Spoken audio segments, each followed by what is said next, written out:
panel is back, Piers Pottinger and GBNews senior political commentator Nigel Nelson. We talked very briefly yesterday, guys, about the astonishing figures that have come to light that 1 in 100 in this country is an illegal migrant. We talked to Tony Smith, who used to run border control, and I said, it's all your fault, because you obviously didn't stop them coming in. Yeah, and he said those figures were from 2017. Probably more like 1 in 50.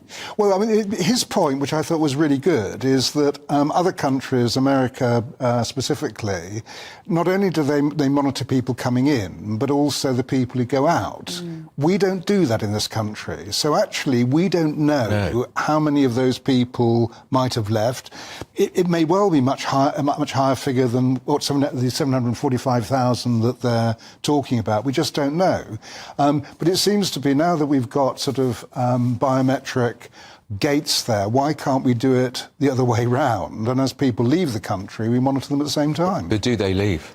Do we deport them? Well, we don't know. That's the problem. Do they not keep a record of the ones they deport? Well, of course they do, but I mean, a lot of these people will be ones who have overstayed their visas, and then we don't know if they've gone, and then that if they're staying, they'll have overstayed, become illegal migrants, and then gone into the black economy. So it's very difficult to actually know who they are. The other issue that we've had is because of Rwanda, the backlog of asylum seekers grew on the basis that they couldn't stay in this country, but they couldn't leave either, because we didn't have Rwanda off the ground. So whether or not this works or not, but what Yvette Cooper has done is taken the 1,000 civil servants who are working on Rwanda and has now put them on working on the backlog to try and clear that. Yeah, I mean, it's extraordinary. Very cynical, people. And the one thing you can say about all of them is... That's a major city. Well, the one thing you can say about all of them is none of them pay any tax. In fact, of course, they're on benefits, because we're the most generous country. Well, they're not on benefits, We're seen as the soft. No, they're not on benefits. They will be taking benefit No, they won't. from something. They will be using... Are you telling me none of them are using the National Health Service? They would have to actually show that they'd paid the NHS surcharge to be able to use it. So not necessarily. These people won't. I mean, asylum seekers. Ways around it. Asylum seekers get a small amount of money. An enormous drain on our resources. Illegal immigrants and a lot of immigrants that come into this country. Can I just give you a point anecdotally? I was in Boots yesterday at the pharmacy. There was a Japanese-looking gentleman, and he said, "No, I get it because my wife is British." Okay. Prescription. No evidence, no proof. No. I mean, he could barely speak a word of English, this man. It's a colossal drain. And, of course, this government wants more illegal immigrants, because the more they come in, the more they're dependent on our state system. And this is a government who wants to control every aspect of everyone's life. And they rely on vulnerable and poor people to vote for them, because no one, as we... Well, they don't get the vote either. No one with any money or anyone who's actually in work or has any assets or has a car or a house would ever dream now of voting for the Labour Party. Because it's insane. I do think Labour would still have won, even if everyone knew what we know now, but I do think they would have had fewer seats. The migration problem could become a real issue in the run-up to the election, because look, it already is. They're pouring across the channel in ever greater numbers. But you see, they're not talking about it. No. They appointed this famous border czar who was supposed to sort it out. And the only thing... The first two turned down the job, not surprisingly. The third one, Martin Hewitt, ex-policeman, said... the only thing he's said so far is that the government's plans have no chance of success. Because they need a deterrent. So they're doing nothing about it. The other day we had 1,000 people come in on the boats illegally. 1,000 in one day. So if you work that out, it's 360,000 roughly just across the channel in the dinghies. For goodness sake, this is insanity.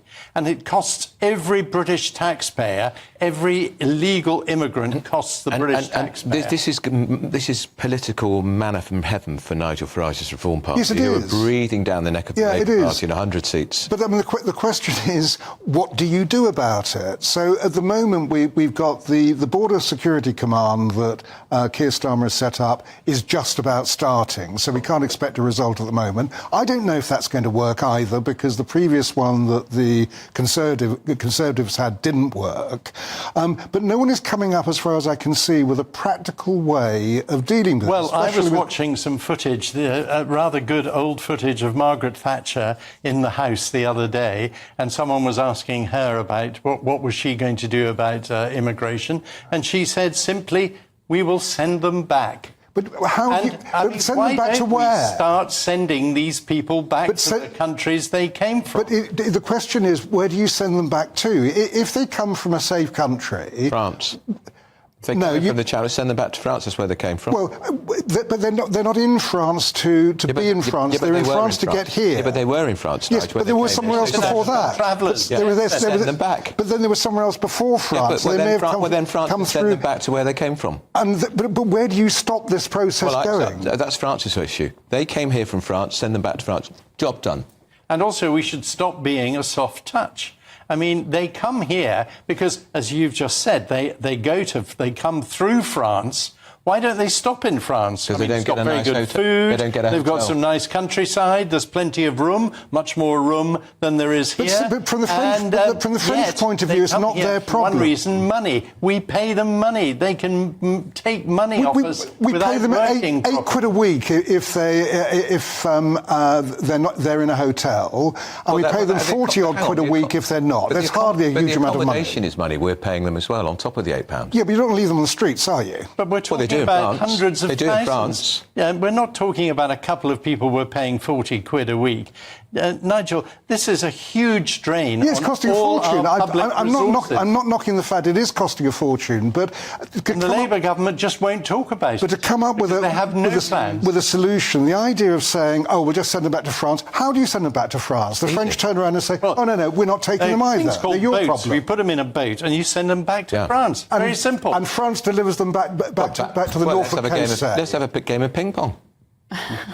Well, we should stop being so generous. That's number honest. one. We should stop being so generous. We should make it clear that these people are not welcome. I think we've made it clear about that.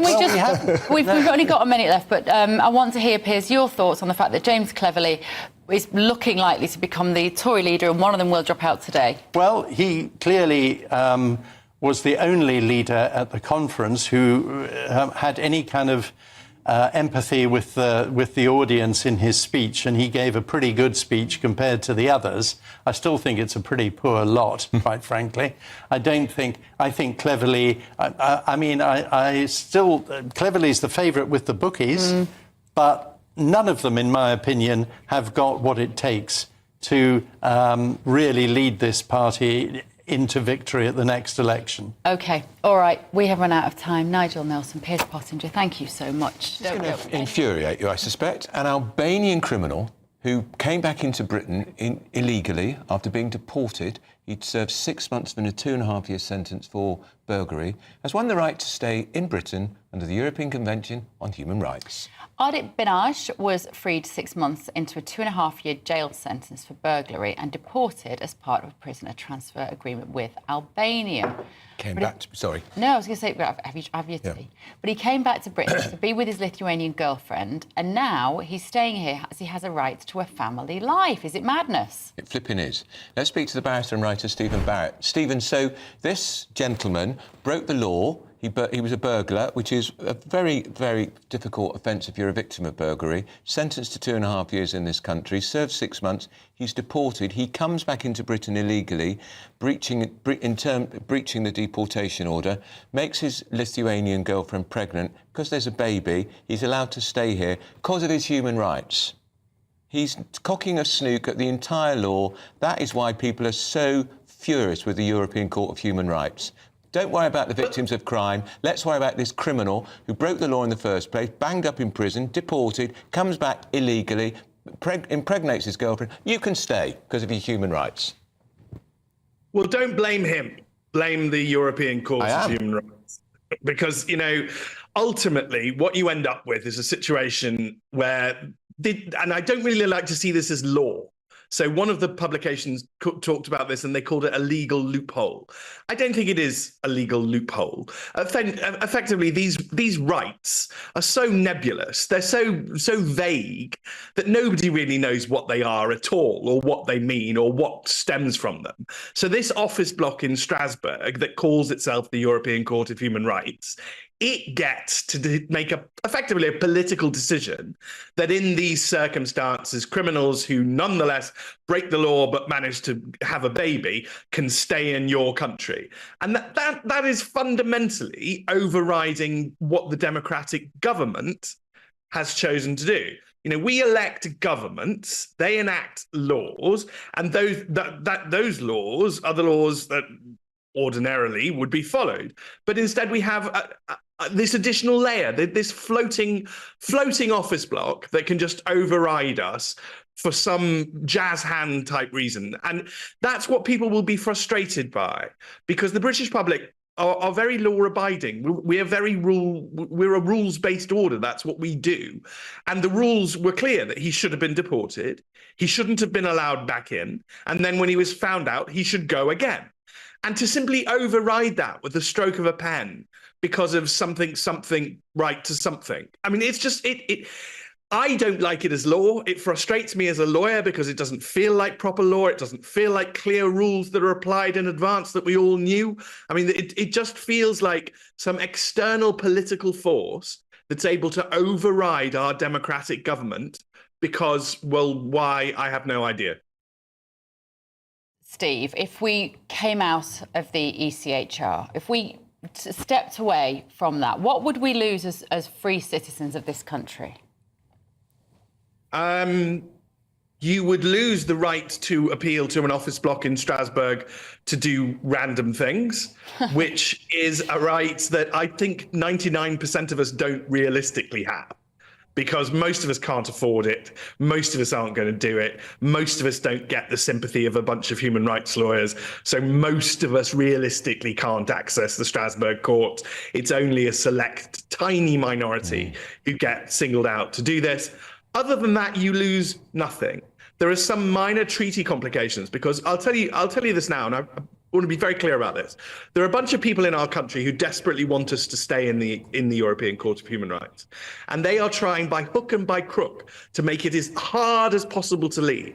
Now, because of our constitution, they can't actually win. So don't worry about it. They're not actually going to win. But what they've done is they've taken the Good Friday Agreement and they've incorporated it into our law decades after this agreement was agreed. Decades later, and for no obvious or apparent reason, they've tied it, they've woven it into our law. So we'll have, if you want to leave, you've got to unpick that. Okay, all right. We've run out of time, Stephen. I'm so sorry. We've got to the end of that first half hour.